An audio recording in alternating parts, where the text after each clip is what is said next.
dia, boa tarde, boa noite, pessoal. Eu sou Ariane Vasconcelos, psicóloga e psicoterapeuta, e estamos iniciando mais um programa do Papo Psi. No programa de hoje, nós vamos falar sobre alimentação emocional, quando comer se torna uma metáfora sobre a maneira como vivemos e a forma como gerimos nossas emoções. Quem nunca passou por isso, hein? Participando deste bate-papo comigo tem Rodrigo Azevedo, que é psiquiatra, psicoterapeuta e host desse podcast, e nossa convidada ilustre de hoje é a nutricionista Júlia Duarte. Se apresentem, pessoal. Olá, pessoal, boa tarde, né? Boa noite também para quem estiver escutando nesse horário. Sou Júlia, sou nutricionista, formada pela UFBA, formei em 2008 e também tenho especialização em nutrição clínica e mestrado também pela mesma universidade e atuo atualmente, né, na linha de saúde mental e de psiquiatria. Trabalho na clínica APSE, na rede APSE, na clínica de internamento e atuo também em consultório, com atendimento particular. Então, é um prazer estar aqui participando desse podcast hoje. Muito obrigada, Ariane e Rodrigo, pelo convite. Olá, pessoal. Estamos agora com mais um programa. Assim, hoje eu quero sentar na cadeira e aprender muito, porque isso faz parte da minha vida, essa briga com o que comer e com o que não comer, desde quando eu me entendo por gente. Júlia, hoje eu vou aprender muito com você, viu? Eu tenho uma pergunta logo para a gente começar. Qual foi o momento assim, de sua carreira que você viu essa relação entre saúde mental e alimentação? Assim? Quando foi que despertou isso, de você achar que tinha algo aí, que existia uma conexão entre esses dois temas? Assim? Ótimo, boa pergunta. Todo mundo me pergunta isso, né? Como eu falei, eu sou formada já tem uns 12 anos, e na época que eu fiz a faculdade, a gente não tinha muito contato, né, com nutrição, dentro da saúde mental e da psiquiatria. O máximo que eu tive de contato e de ideia era com relação à nutrição e os transtornos alimentares, né, nesse âmbito, principalmente anorexia e bulimia. E aí eu entrei na residência de nutrição clínica. Boa parte da minha residência eu fiz no Hospital das Clínicas, da UFBA, e quando eu concluí a residência em 2010, eu fui contratada por esse hospital para trabalhar, principalmente na preceptoria da residência. O hospital estava começando com uma residência, com um programa de residência, e dentro desse programa de residência tinha 3 sub-áreas, né? A área de cardiologia do adulto, a área de saúde mental e a área de pediatria. E eu fui contratada para fazer parte dessa preceptoria. Na época que eu entrei, foi quando começou o programa, obviamente, por todo o contexto que a gente já imagina, de fobia, de preconceito dentro da saúde mental. Nenhum colega queria assumir essa preceptoria da área de saúde mental, e eu tinha sido recém-contratada, eu não tive muita escolha nessa época, digamos assim, né? E aí eu comecei a trabalhar na área de psiquiatria, na enfermaria de psiquiatria, e foi aí que eu fui mesmo desmistificando esses preconceitos, essas ideias, e fui me aproximando da nutrição nessa abordagem, né? Nessa linha de saúde mental. E aí eu fui percebendo o quanto a nutrição tinha atuação, tanto no âmbito do tratamento das comorbidades desses pacientes, né?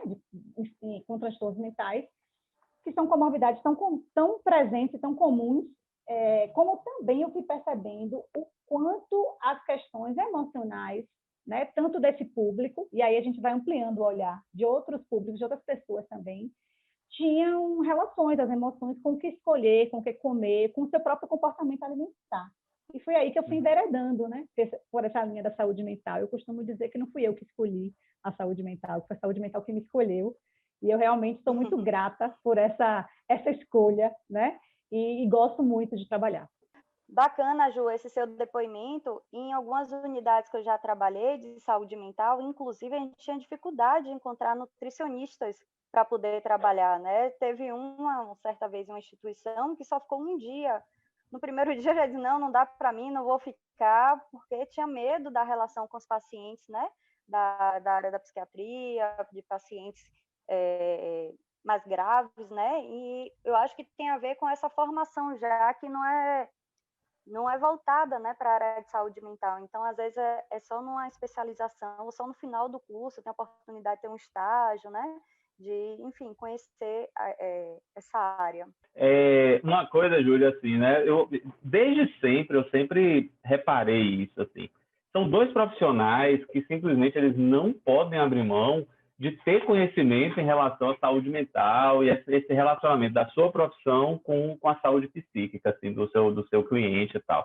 Um é o nutricionista e o outro é o educador físico, né? Assim, eu acho que talvez de um menor grau a um grau total, a relação sempre vai ter entre alguma questão psíquica, quanto a questão de saúde mental e a forma com que você se relaciona com os alimentos, sabe?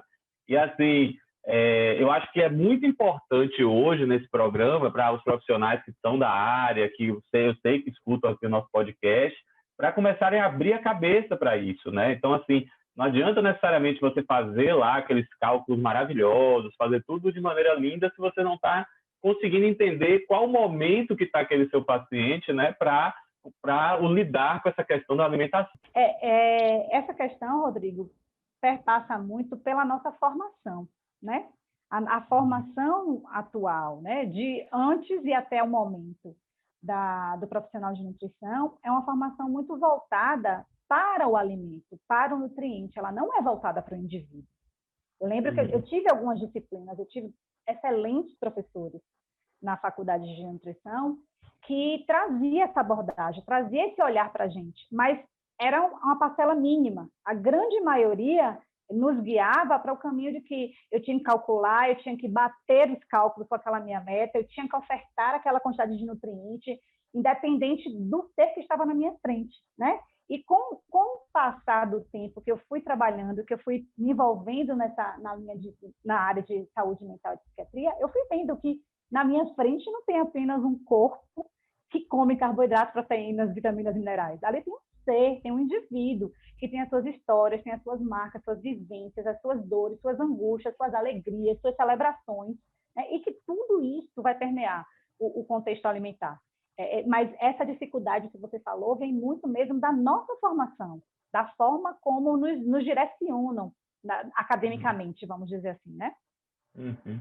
Tá, a gente está aqui, né, falando de alimentação, emoção.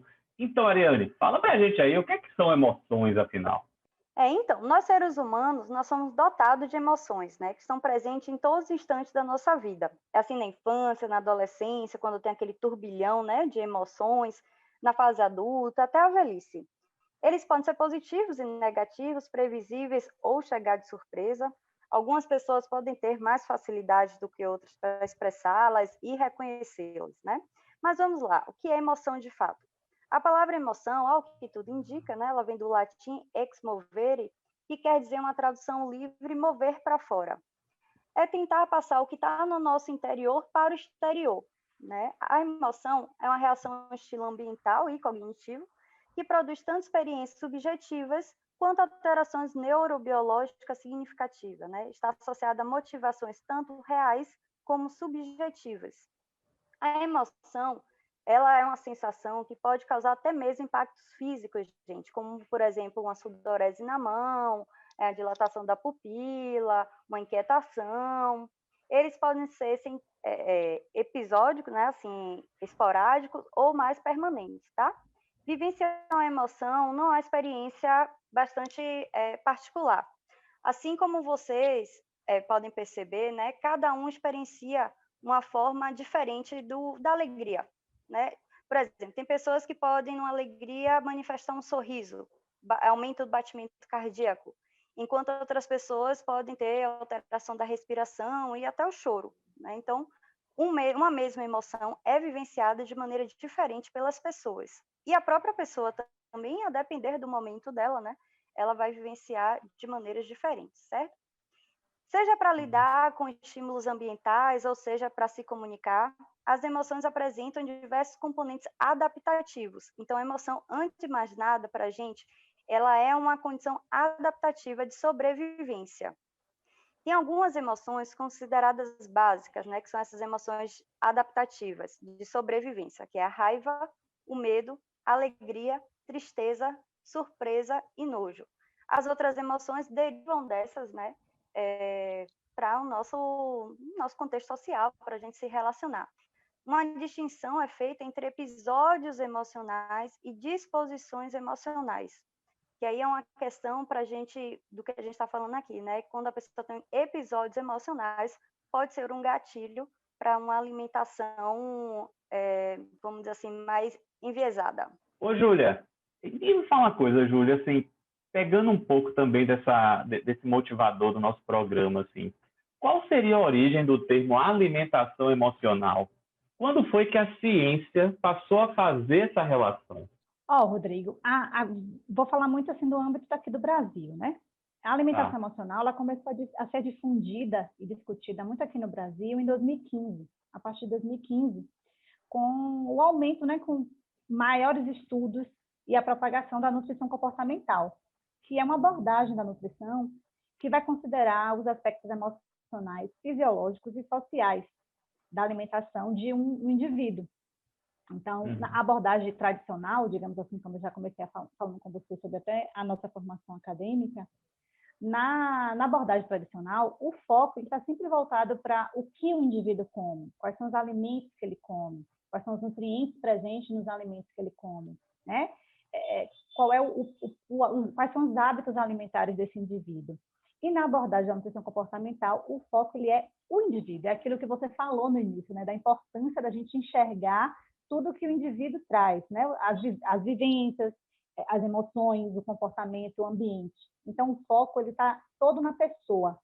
E aí, com a vinda, né? E essas discussões da nutrição comportamental, trazida por Marley Alvarenga, né? Difundida por Marley Alvarenga em 2015, foi quando começou a se falar muito nesse termo aqui no Brasil de alimentação emocional, porque a gente começa a analisar o comportamento alimentar do indivíduo e dentro desse comportamento alimentar, as emoções estão ali para reger ou para serem consequências também desses hábitos, dessas escolhas alimentares.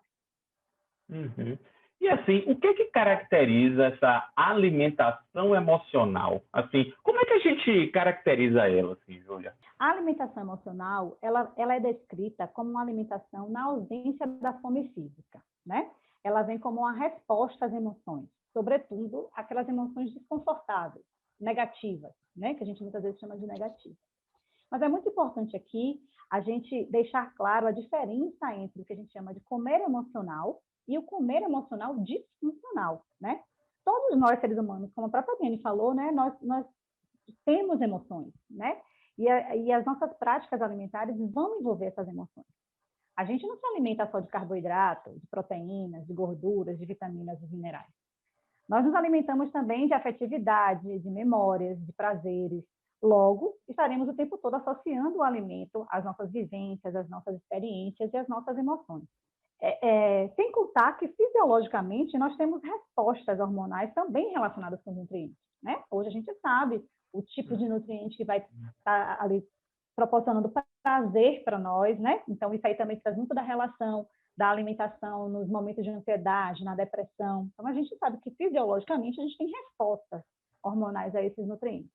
Então, o comer emocional, ele passa a ser disfuncional quando nós não temos consciência das nossas próprias emoções, ou quando não sabemos lidar com esses sentimentos, essas emoções desconfortáveis.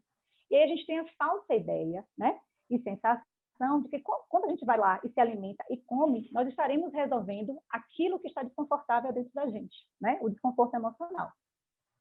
Então, são situações em que, quando eu estou estressada, quando eu estou frustrada, quando eu estou com raiva, ou quando eu como algum determinado alimento, quando eu estou viajando a trabalho, me sinto sozinha, longe da família, né? Eu só penso e só uso a alimentação como recurso para esquecer momentaneamente aquela solidão. Quando eu estou ansiosa ou preocupada e eu vou buscar me acalmar comendo algo que me traz sensação de prazer, geralmente são os doces, o chocolate, né? Então, são situações em que a busca pelo alimento, ela é feita para aplacar esse desconforto, né? Ou para trazer momentaneamente uma sensação de bem-estar, de prazer, porque eu não sei lidar com esse vazio que eu estou sentindo, né? Não é se alimentar porque eu sinto uma fome fisiológica ou buscando sentir o sabor, a textura, reviver experiências de determinado alimento. É buscando mesmo tapar aquele vazio que eu não estou sabendo lidar, né? Uhum. Ju, você falou da fome fisiológica. Diferencia para a gente o que seria uma fome emocional e uma fome fisiológica? Pronto. A fome emocional, ela é uma fome mais repentina, né? Ela é urgente. Geralmente ela vem com desejo de comidas específicas, né?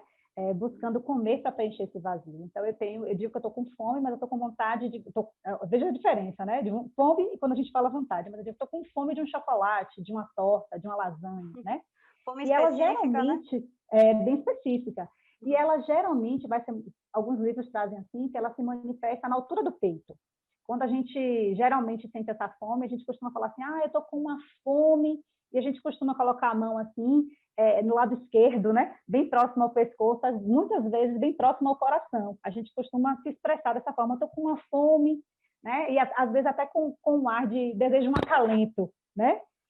E a fome fisiológica, ela vai ser uma fome mais gradativa, ela pode esperar, né? É aquela fome que aguenta esperar.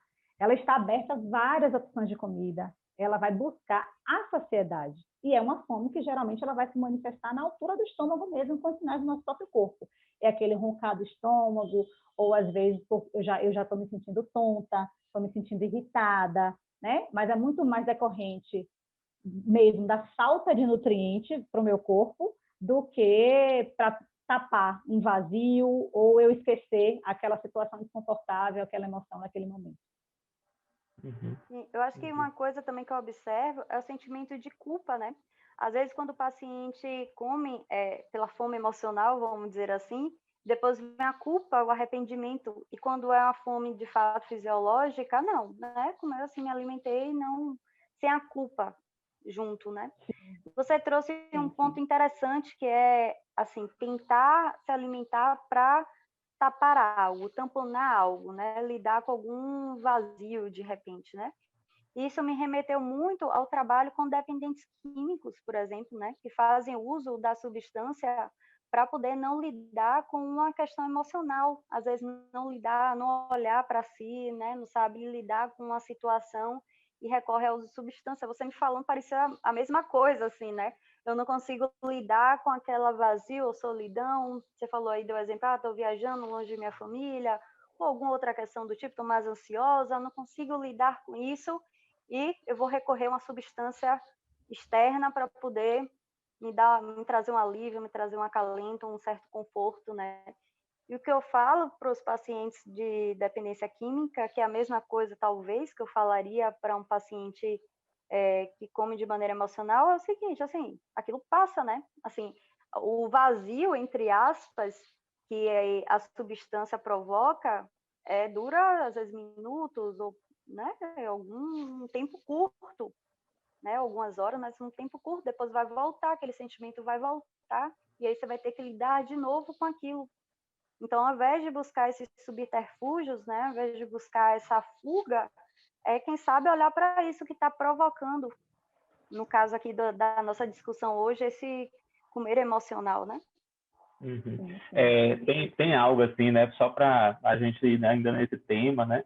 Assim, é muito comum, assim, uma primeira opção, a gente querer afastar o reforço negativo do que necessariamente aguardar um reforço positivo a médio prazo, né? Então você vai querer afastar uma sensação ruim, afastar um sentimento ruim de maneira rápida, né? E aí a gente pode falar da comida, pode falar da droga, pode falar de qualquer outra coisa que vai estar gerando esse apagamento, do que necessariamente você se conter um pouco, de alguma maneira você tomar ali uma atitude diferenciada, ou simplesmente esperar aquele sentimento passar, né? Aquela situação, aquele sentimento ruim passar, porque os sentimentos eles vêm, eles vão, né? É só a gente esperar um pouco, usar outras formas até de lidar com aquele momento ruim, né? Para a gente poder aguardar esse reforço positivo a médio prazo, né? E aí, enfim, Júlia pode até falar um pouco se tem sentido o que a gente está falando, mas é a mesma coisa de dependente químico.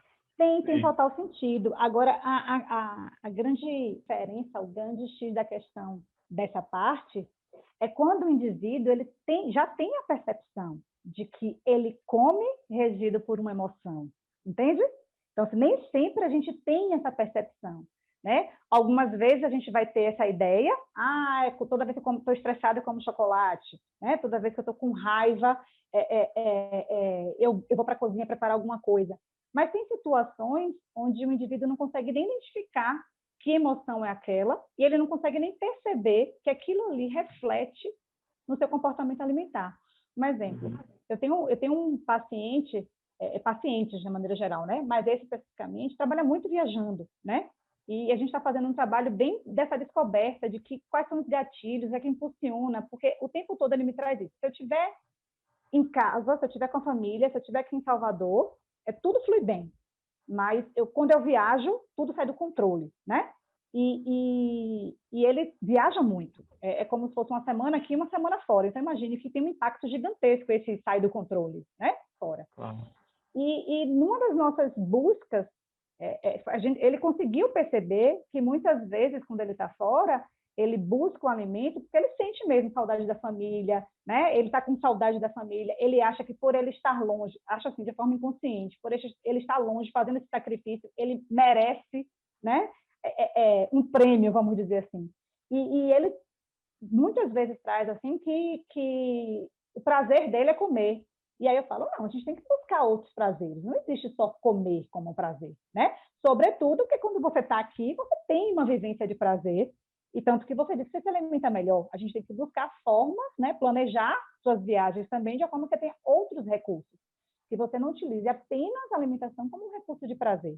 Mas é isso, quando o indivíduo ele já tem a noção, né? Já tem o entendimento e o conhecimento de que quando ele está regido por essas emoções, ele busca o alimento, fica até mais fácil esse diálogo dá uma seguradinha, espera aquilo ali, acolhe o que você está sentindo, ou vai buscar uma outra coisa para resolver isso. Mas a maioria da gente, grande parte das pessoas, não tem ainda essa percepção. O botão do automático. E aí, quando a gente vai esmiuçando, quando a gente vai buscando entender esse comportamento, é que as coisas vão são sempre desvendadas, sabe? Porque a pessoa não tem essa percepção de que ela come regida por uma emoção. Quando eu atendo os pacientes, geralmente eu aplico um questionáriozinho para a gente ter uma ideia assim, de qual é a mentalidade de dieta desse indivíduo, qual é o tanto que o comer emocional influencia, quais são as ideias, as conexões que ele tem com a fome e com a saciedade. Só que não é um questionário diagnóstico, é para a gente ter uma ideia. A grande maioria permeia ali no comer emocional muito sutilmente, mas na hora que a gente começa o tratamento, que a gente começa a investigar, a gente vai vendo quanto o comer emocional faz parte do contexto desse comportamento alimentar, desse padrão de vida dessa pessoa. Então, nem sempre está assim, à luz dos olhos, né? Você falou uma coisa muito interessante, Ju, que é o eu mereço, né? Eu tive um dia exaustivo, então eu mereço, e esse eu mereço, eu confesso que eu também caio nessa, viu? Assim, eu mereço um chocolate, eu mereço comer uma pizza, hoje eu tive um dia assim, assado, então eu mereço. Esse eu mereço é uma pegadinha, na verdade, para a gente. Em tudo, em tudo. Eu me recordo que agora na pandemia eu tive uma experiência, vamos dizer assim, né, que por pouco, vamos dizer assim, eu não caía no comer emocional, disfuncional, né? O que eu chamo de disfuncional? Porque não era aquilo que eu queria comer, né? Eu queria aplacar um sentimento. Eu lembro logo no início da pandemia, nas aulas online, né? E eu tenho uma certa dificuldade com tecnologia, né? Com essas coisas. E todo mundo foi pego de surpresa, inclusive as escolas. Então, a escola da minha filha começou com um modelo, né? Uma forma da gente estar ali nessas aulas online. Depois a plataforma mudou, então eu fui me adaptando. Quando eu estava adaptada a essa mudança da plataforma, mudou a forma como as atividades chegavam.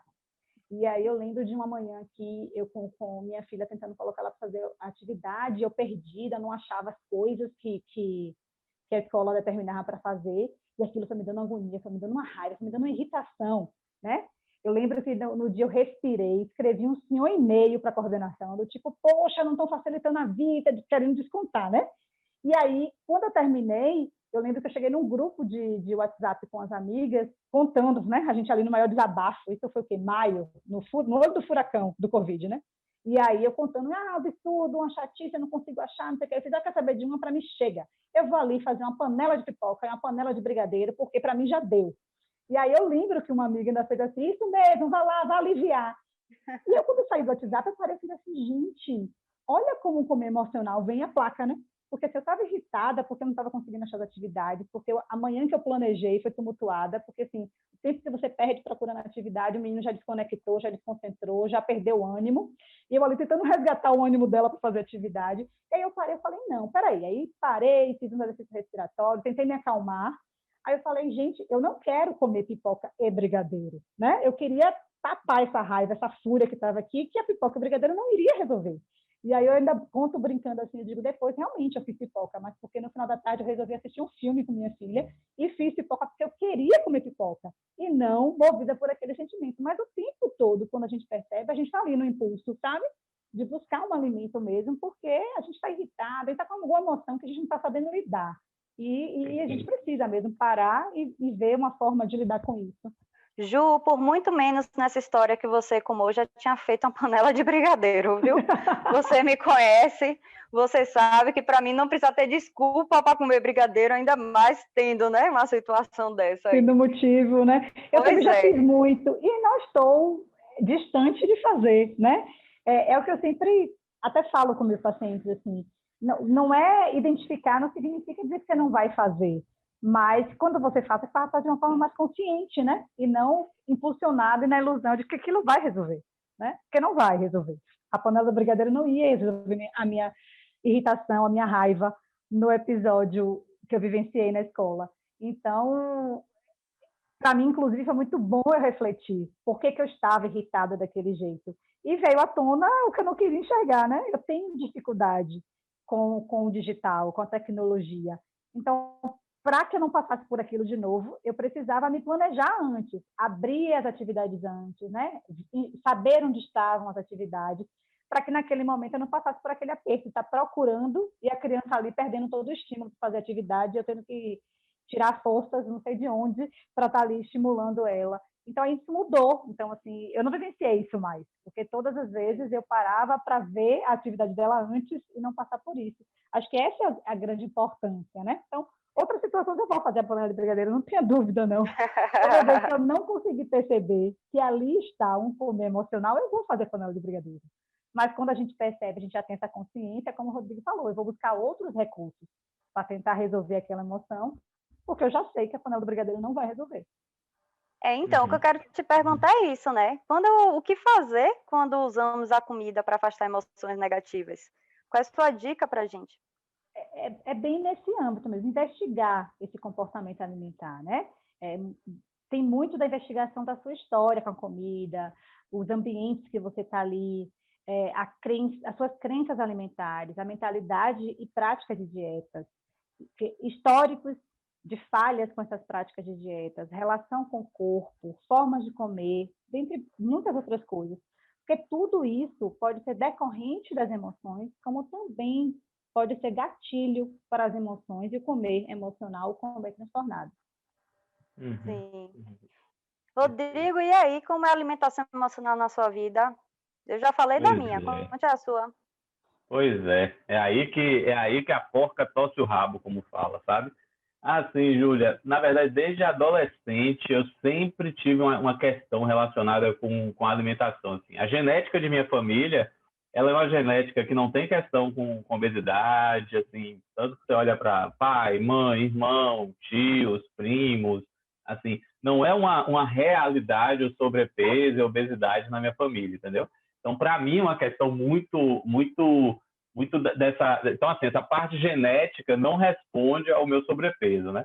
Para mim é muito claro, assim, eu sou um cara que adoro fazer atividade física, gosto mesmo. É uma questão já da minha família, a gente tem uma relação muito boa com a atividade física. E é muito claro para mim quando que essa comida entra, assim. Então, eu vou dar um exemplo, podia dar um exemplo de minha vida inteira com isso, né?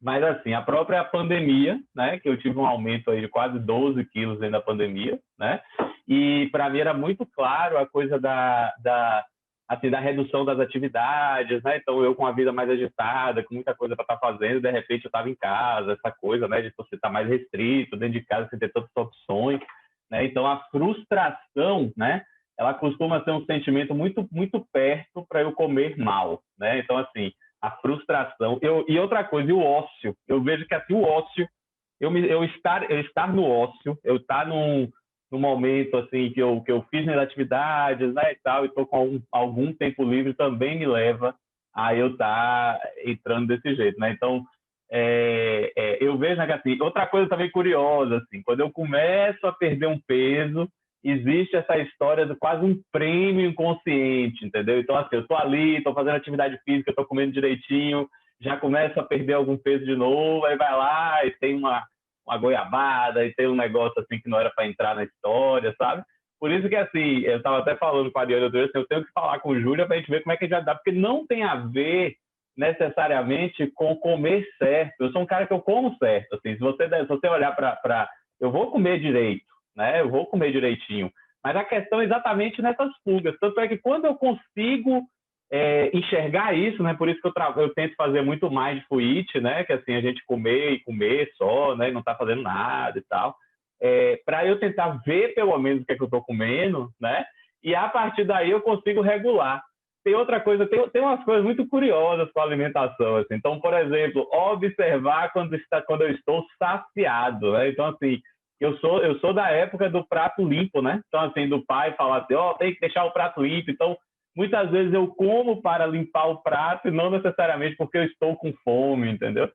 Enfim, tem muitos gatilhos, né, que eu sei que não tem a ver com saber o que comer, não tem a ver com nada disso, assim, tem a ver necessariamente com isso. Por isso, quando eu falei com você no início por isso que é tão caro para mim, e quando eu falo assim, a relação de saúde mental e nutrição e também a educação física. Então, assim, são dois profissionais assim, que tem que estar muito mergulhados, porque eu não consigo dissociar uma coisa da outra, assim, sabe? Muito, muito interessante isso que você falou, Rodrigo. Assim, esse é um cenário muito comum, né? E uma das coisas que eu estava escutando você falar e que me veio muito em mente é essa ideia que a gente tem muitas vezes do saudável, né? Hoje a gente tem uma gama de bandeiras levantada contra a gordofobia e que eu acho extremamente pertinente, né? A gente sabe dos prejuízos, ninguém está romantizando a obesidade, né? A gente sabe dos prejuízos da obesidade, a obesidade é uma doença, sim, ela tem CID, sim, mas a grande questão é que não se resolve a obesidade com os 3F, não é falta de força, foco e fé. Existem muitas coisas ao redor daquele indivíduo que o levaram para aquele caminho que o impede de retomar sua saúde, né?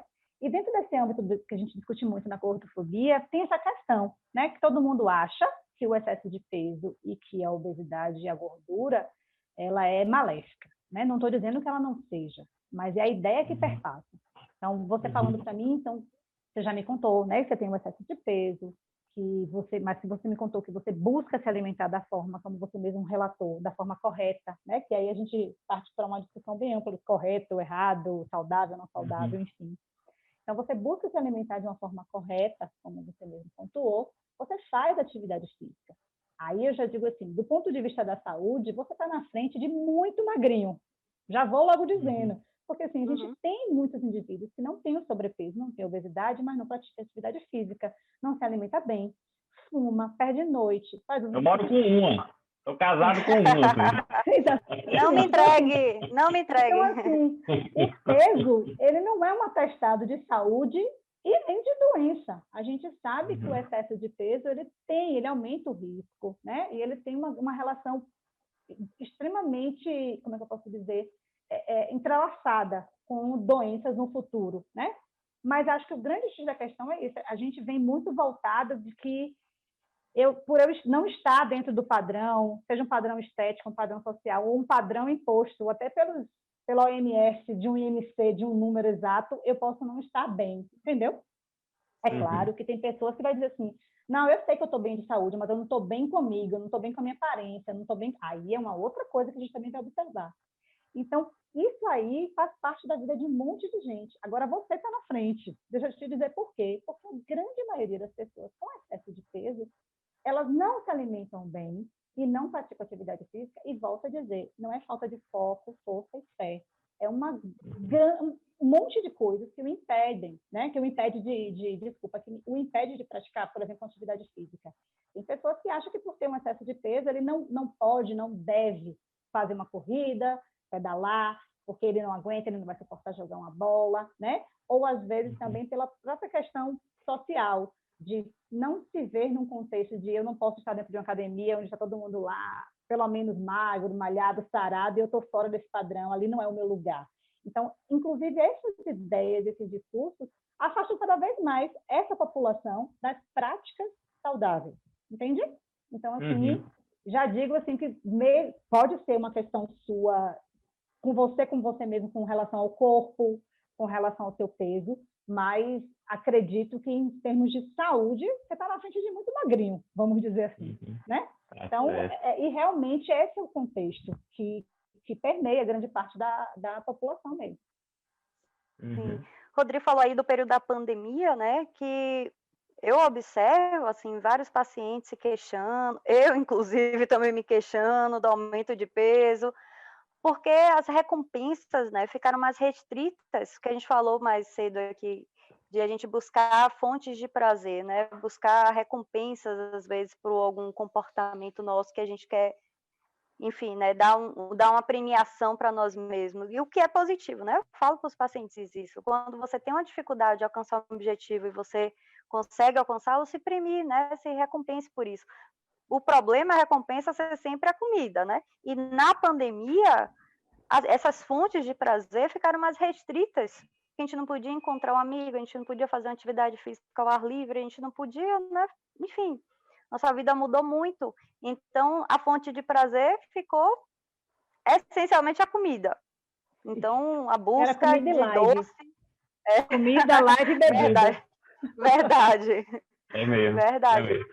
E aí ficou bem difícil, né? Ficou bem difícil perder peso ou manter o peso durante a pandemia. Ficou não, ainda está sendo. Ainda está sendo. Realmente é um contexto que nos tirou de tudo aquilo que a gente achava que a gente tinha controle, né? Inclusive o controle alimentar.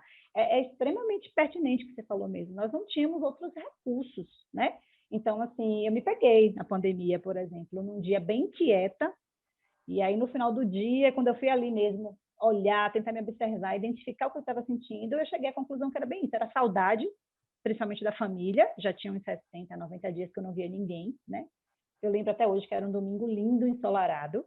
Eu, antes da pandemia, eu tinha o hábito de 99% dos domingos eu estava caminhando na orla de manhã, né? E eu já tinha uns 90 dias que eu não botava o pé para caminhar. Eu estava sentindo falta daquele contato de ver o mar, de sentir o sol na pele, de estar ali caminhando, fazendo atividade física, saudade da família. Então, eu me percebi muito inquieta, né? E aí é o que eu disse mais cedo, assim, existe comer emocional e existe comer emocional disfuncional, né? Então, a partir do momento que a gente tem essa consciência do que está nos regendo naquele momento, a gente vai buscar recursos. Eu busquei recursos para aplacar isso aí, né? Eu lembro que eu falei assim, se a falta que eu estou sentindo é de movimentar o corpo, a falta da minha caminhada, o que eu posso fazer que eu estou a fim de fazer? Também tem isso, né? Não pode ser uma coisa imposta. Então, eu parei no dia, eu fiz uma aula de yoga, já me senti um pouco mais, né? Fiz um movimento, o corpo mais movimentado. Mas eu também estava sentindo falta de estar com a minha família, de comer, de almoçar com a minha família. E aí eu me permiti, de uma forma consciente. Foi um comer emocional? Foi, né? Mas foi de uma forma mais consciente. Eu lembro que eu passei um café, pedi um bolo simples em algum aplicativo, sentei e comi o bolo com café, que é algo que me remete muito a carinho, afetividade, a ambiente familiar, a avó, né? Vó faz bolo. Então, foi a maneira que naquele dia eu resolvi de me dar um aconchego, porque de fato estava muito doído estar há quase 90 dias sem ver ninguém, sem receber um abraço da minha família. Então, para mim, naquele dia, o café com bolo era um abraço, né? Dos meus entes queridos. Então, isso existe. E a gente é regido mesmo. Agora, a questão é qual é o objetivo, de que forma a gente está ali relacionando o alimento com essa relação. Bacana, Ju. Eu acho que uma das estratégias é desenvolver também no paciente, né, na pessoa que tem essa dificuldade com a alimentação emocional, a regulação emocional, né? Rodrigo, explica para a gente o que seria a regulação emocional. Tá aí, né? Primeiro, né, algo que todos nós estamos precisando, né? Assim, o mundo está precisando se regular emocionalmente, né? A gente pode dizer que é a capacidade de compreender e aceitar a experiência emocional de modo a utilizar estratégias saudáveis para manejar as emoções quando necessário. Então, assim, eu vou dar um exemplo. Por exemplo, fazer uma prova de vestibular, uma habilitação, na hora que você vai fazer o teste ali do Detran, para pegar uma habilitação a dirigir, uma entrevista de emprego, sabe? Então, assim, vai requerer uma tolerância, uma habilidade para lidar com as emoções, e muitas vezes podem ser desconfortáveis, né? As pessoas que não conseguem desenvolver habilidades flexíveis e efetivas de regulação emocional podem experimentar emoções excessivas e persistentes, capazes de interferir na busca de objetivos da vida mesmo, né? Então, assim, essa régua... E aí a alimentação entra nisso, né? Então, é como se fosse uma forma de apagamento, né? Assim, uma forma talvez até disfuncional de você lidar com essa regulação emocional, entendeu? Bacana. Ju, explica pra gente como é que as pessoas escolhem comer e como isso pode estar influenciado, né? E qual seria uma estratégia mais assertiva para a gente escolher uma alimentação que não passe, né, por essa alimentação emocional? É uma excelente pergunta, Aline. Primeiro, eu queria dizer assim, esclarecer, né? Nós somos seres biopsicossociais, né? Então, diversos fatores vão estar envolvidos no nosso comportamento alimentar. Vamos ter a regulação fisiológica, aspectos psicológicos, sociais e culturais, que vão variar de indivíduo para indivíduo e também de situação para situação no mesmo indivíduo. Então, a gente vai compreender por essa escolha alimentar um conjunto de decisões conscientes e inconscientes, tomadas por um indivíduo no momento da compra, do consumo do alimento ou entre esses dois, né? Então, são muitas motivações para que haja uma seleção, uma escolha de alimentos. Motivos individuais e coletivos, que vão englobar idade, educação, condição socioeconômica, nível de expectativa e familiaridade com o alimento, as características organolépticas desse alimento, cheiro, textura, sabor, cor, a personalidade e o humor desse indivíduo, né? Influências de outras pessoas, apetite, emoções, restrições religiosas, influências culturais, presença de doenças, fatores psicológicos, ambientais e situacionais, publicidade, variações sazonais, conhecimento de nutrição, habilidade para preparar um alimento, atitudes em relação à saúde, preocupação com se alimentar bem, tudo isso vai estar ali regendo as nossas escolhas, né? Então, para que a gente faça escolhas, vamos dizer assim, melhores, né, entre aspas, que nos mobilize menos, né, seja antes, durante ou depois dessa escolha alimentar, é necessário que a gente esteja ali o tempo todo em contato com nós mesmos, né, nos conhecendo, olhando para dentro, para as nossas histórias, para que a gente possa compreender como é que tudo isso está regendo a nossa escolha. E aí a gente possa estar trazendo um olhar e uma certa habilidade, buscando uma habilidade para mudar aquilo que incomoda esse comportamento, né? Rodrigo trouxe uma coisa hoje muito interessante sobre a ideia do raspar o prato, né? Isso nos distanciou, na verdade, dos nossos sinais do nosso próprio corpo. Muitas pessoas hoje têm dificuldade de chegar na sua saciedade, porque nós fomos educados com nossos pais que a gente tinha que raspar o prato, né? Tinha que raspar o prato porque tinha que comer, se alimentar, estar forte. Tinha que raspar o prato porque existe milhões de pessoas que passam fome, portanto é um pecado jogar comida fora, né? E tudo isso vai nos distanciando, porque a forma que nós somos educados, né, nos distanciou desses sinais, que também influenciam as escolhas. Então, muitas vezes a gente pode estar escolhendo ali um brócolis, não porque eu quero comer brócolis, mas porque alguém me disse que brócolis é saudável. Entende? Então, as escolhas são sempre regidas por tudo isso. É muita coisa. E aí eu volto a dizer, né, como difundem muito aí nas redes sociais, na mídia, na sociedade, que é meramente força, foco e fé. E não é, tem muita coisa que vai estar regendo a gente, a nossa alimentação. Não, se fosse somente esses 3 itens, realmente era para chibatear a pessoa que não seguia. Seriam poucas coisas, né? Foco, força e fé. Mas não é muita coisa influencia o nosso comportamento alimentar. E diz aí, Ju, por que é tão difícil fazer dieta? O comer emocional talvez tenha relação com isso? Ari, eu diria assim, nós seres humanos não fomos criados e nem programados para fazer dieta, né? Nós não fomos criados, programados para isso. Daí vem a dificuldade. Diversos estudos têm trazido que as dietas não funcionam, né? Podem até trazer algum resultado, mas esse geralmente não é sustentado a longo prazo, né? Os estudos com follow-up, eles comprovam isso. temos estudos publicados que evidenciaram a ineficácia na redução de peso. Muitos, a perda de peso, em média, é de 10%. Mas muitos indivíduos, mesmo perdendo esses 10%, eles permanecem ali na faixa de sobrepeso e obesidade. Eles não entram na faixa de anormalidade, de eutrofia, né? Como o próprio índice de massa corporal traz. Cerca de 83% das pessoas reganham esse peso no período de 6 meses a 2 anos, mostrando aí a ineficácia da manutenção dessa perda de peso por práticas de dieta, né? E hoje está sendo comprovado esse efeito sanfona, esse ganho e essa perda de peso o tempo todo, ele é metabolicamente muito mais prejudicial quando comparado meramente ao excesso de peso. Esse ganho e reganho, essa perda e ganho de peso, ele traz alterações metabólicas no indivíduo que são muito mais prejudiciais, né? A resistência insulínica é muito maior do que meramente aquele indivíduo que ele está ali o tempo inteiro no sobrepeso ou na obesidade. Então, o que eu costumo dizer é que os índices a incidência e a prevalência de obesidade, ela vem aí aumentando e a gente está vendo isso todos os anos, né? Sendo discutido mundialmente.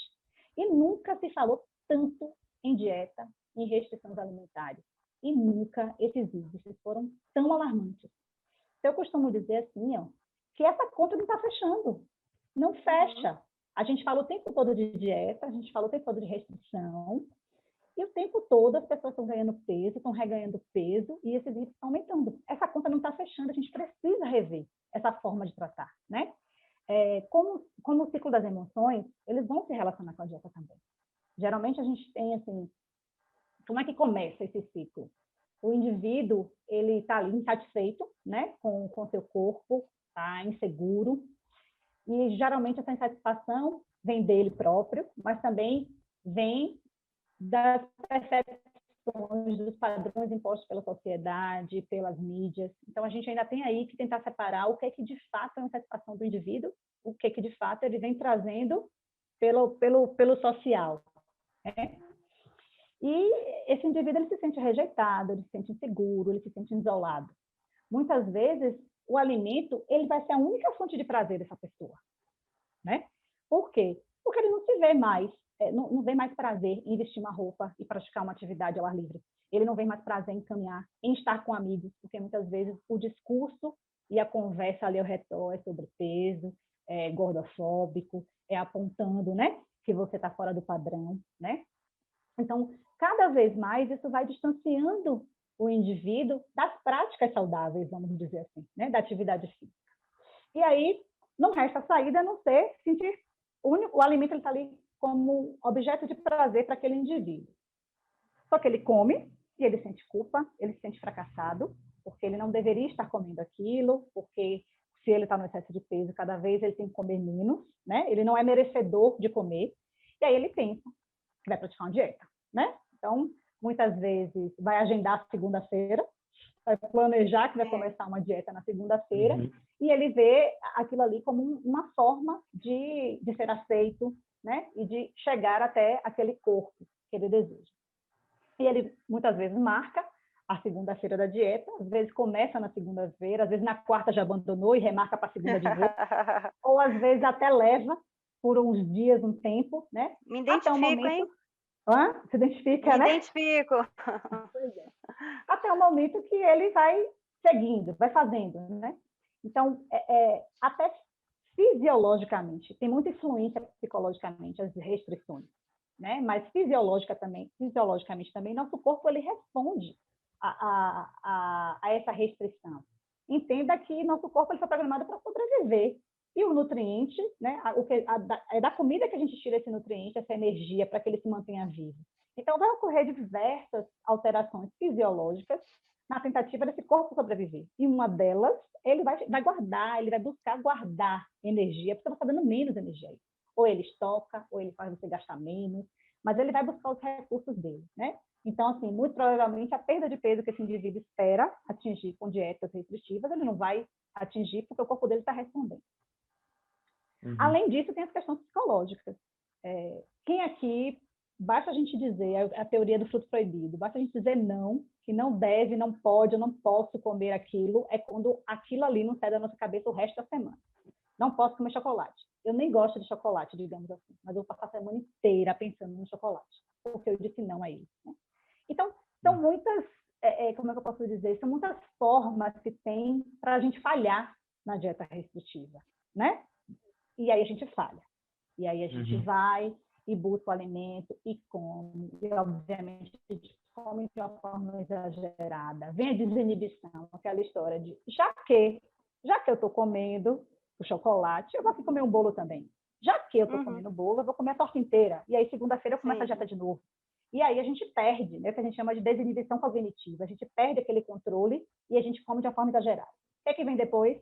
Sentimento de culpa, de fracasso, de impossibilidade, de não merecimento, tudo de novo aquele ciclo. E o que a gente faz? Marca de novo a outra segunda-feira para começar a dieta. E aí o ciclo vai o tempo inteiro. Então, além, a gente precisa entender que as emoções nos encaminham para a dieta restritiva, né? Para perder peso, porque também se eu não me aceito, se eu me sinto um fracassado, se eu me sinto rejeitado pelo meu ciclo de amigos e de minha família, isso me abala emocionalmente, né? Então, ele vai me encaminhar para um movimento de dieta, mas também a dieta vai refletir em emoções que também vão fazer com que a gente busque o alimento. Então, assim, dieta e comer emocional, elas são extremamente relacionadas e entrelaçadas. E isso também é um fator que dificulta a eficácia da dieta, entendeu? Então, é o tempo todo esse ciclo aí. Eu me sinto culpada, eu me sinto fracassada porque eu estou fora do padrão, e eu busco a dieta, e eu não consigo seguir, e aí eu me sinto de novo culpada e fracassada, e aí fica nesse ciclo, e você vai destruindo sua relação com a comida. O alimento, hoje em dia, ele não é mais visto por muitas pessoas como uma fonte de prazer, uma fonte fisiológica mesmo, trazendo nutrientes. O alimento muitas vezes ele é visto como uma porcaria, como um vilão, né? Eu não posso comer, ele me faz mal, ele causa isso, causa aquilo. E cada vez a nossa relação com a comida ela está sendo cada vez mais conflituosa, transtornada, difícil, e vai virando uma bola de neve. Ô, Júlia, assim, a gente está se aproximando já do final, né? E eu vou te fazer uma pergunta espinhosa, mas pelo menos que você dê algum norte aí para a gente, assim. Tem alguma dica para a gente sair desse ciclo vicioso do comer emocional? Sim, claro que tem. Para tudo nessa vida tem saída. Tem um jeito, né? Assim, um clichê. Então, assim, a dica que eu podia dar, que eu posso dar, né? Para quem estiver vivenciando esse ciclo bem vicioso do comer emocional, é buscar mesmo esse caminho do autoconhecimento, da consciência, se reconectar com o seu corpo. A forma como a gente foi educada, como eu falei, sobretudo no âmbito alimentar, ele nos desconectou desse corpo, nos distanciou dos sinais de fome e saciedade e nos direcionou também para aquela dicotomia do bom e do ruim, do saudável e não saudável, do correto e do errado, né? Além disso, no nosso cotidiano, tem despertado em nós muita ansiedade, muitas angústias, muitas culpas. A gente não sabe, né? A gente ainda não sabe lidar com tudo isso. Muitas vezes a gente nem percebe a relação disso com a alimentação. E muitas vezes a gente acredita naquela falsa ideia, né? Quando eu falo a gente acredita, tanto de uma forma consciente, muitas vezes, como também inconsciente, de que a comida ela vai preencher esse vazio. Então, à medida que a gente vai se conhecendo, vai tomando consciência do que rege esse meu comportamento alimentar, e vou me reconectando com os sinais do meu corpo, de fome, de saciedade, eu vou trabalhando todas as questões, e aí eu vou me livrando dessas amarras que me prendem, né, a esses comportamentos, e aí eu vou fazendo as pazes com a comida mesmo. E aí as coisas vão se transformando, vão modificando. Não é o que vende por aí, inclusive com as dietas. O resultado não vai ser a perda de peso, o resultado não vai ser um corpo sarado, o resultado não vai ser menos gordura e mais massa muscular. O resultado vai ser mesmo essa conexão, esse retorno para a forma correta da gente se alimentar, da gente sentir o que o corpo precisa, de comer na hora que eu quero comer, de uma forma tranquila, presente. E aí, tudo isso que se busca, que se tem ideia de uma perda de peso, ou muitas vezes de um ganho de peso, ou de mudanças no meu corpo, isso vai ser um resultado a longo prazo e uma consequência das mudanças do meu comportamento alimentar e dos meus hábitos que estão me trazendo incômodos, então sendo prejudiciais para essa minha relação com a comida. Exato, e ter cuidado com as saídas rápidas, né, Ju? Assim, a busca de uma solução rápida para perda de peso, porque eu já vi vários casos de pessoas que fizeram cirurgia bariátrica, por exemplo, mas não trabalharam esse se alimentar de maneira emocional, que acabou virando uma compulsão, e troca a compulsão e o movimento continua o mesmo nessa busca de preencher esse vazio, né? Na verdade, só troca o que Só é o troca. objeto do prazer, de Exatamente. satisfação, mas os prejuízos psicossociais para a vida da pessoa continuam, né? E Exatamente. assim, quem não conseguir sozinho buscar, seguir essas dicas valiosíssimas que você deu para a gente, buscar auxílio profissional, né? Buscar auxílio de uma equipe multiprofissional que possa estar caminhando junto, que possa estar orientando, incentivando. Eu, por exemplo, tenho uma dificuldade imensa de fazer atividade física e ter um personal, para mim, não é pela atividade, me ensinar a fazer atividade, é pela motivação, por me fazer manter motivada a fazer o exercício. Então, assim, para mim funciona, não funciona para todo mundo, né? Sim, Quem tem dificuldade com a alimentação, por exemplo, procurar um nutricionista, né? E buscar Enfim, o que procurar um funciona para psicólogo. você, entendeu? O que Exato. funciona para Chico nem sempre funciona para Francisco. E é buscar mesmo aquilo que funciona para você. Quando você falou agora muito dessa questão da busca rápida, nós fomos criados, educados, e a sociedade o tempo todo nos joga nessa questão, que a gente precisa resolver tudo rápido, né? A solução tem que ser rápida e imediatista para aquilo. E tem condições, tem situações que a transformação ela não vai acontecer de forma rápida, é um processo, né? Então, vai precisar mesmo de um tempo de dedicação e de olhar para isso, não achar uma fórmula mágica, nem que alguém venha com a varinha de condão e faça um tchum, e você está ali corrigido, consertado, entre aspas, né? Sim. O processo é seu, né? Não é o outro que vai fazer Exato. por você, é seu o processo. Exato. Então, estamos chegando ao fim desse programa. Eu aprendi muito com vocês. Espero que nossos ouvintes gostem tanto quanto eu. Agradeço a Ju por ter participado aqui, ter aceitado participar. Estamos gravando no domingo à tarde, que é um horário bem atípico, e ela aceitou de prontidão estar aqui com a gente. Vocês podem me encontrar, pessoal, no Instagram, no Ariane__Vasconcelos. E até o próximo programa. Foi ótimo estar com vocês. Um beijo. Pessoal, assim, realmente foi uma tarde muito produtiva. Ainda ressalta ainda em domingo de eleições, viu? Todo mundo aqui saiu hoje ainda para votar e tal. Realmente aprendi muito também, né? Assim, vou levar várias dicas aí para minha vida. Vamos ver se eu consigo lidar de maneira diferente com essas emoções negativas, mas é bem, bem difícil. Júlia, muito obrigado por ter aceito, né? Assim, você vai ser chamado outras vezes para nos ajudar em alguns temas, né? E muito obrigado mesmo, viu? Para me encontrar, pode procurar no Instagram, rodrigo.azevedo.1401. Eu que agradeço, muito obrigada pelo convite. Falar de comer emocional é algo que eu gosto, né? É um contexto muito presente nos meus atendimentos e, como a gente falou aqui, na população em geral.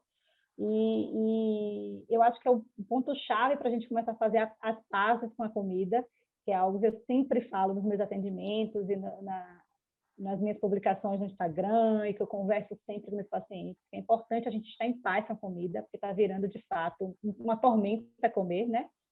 Então, eu agradeço muito pelo convite. O papo foi uma delícia. Nem parece que é domingo à tarde. Também domingo de eleições, um domingo perdido, né, gente? Foi ótimo. O nosso foi produtivo. Verdade. Agradeço pelo convite. E vocês me encontram no Instagram, nutricionista.juliaduarte. E lá tem todos os meus contatos também, um canal para a gente conversar e bater papo. Pronto, então vamos dar um tchau assim para finalizar o programa. Tchau, pessoal. Beijo. Tchau, tchau. Tchau, tchau. Beijo, tchau.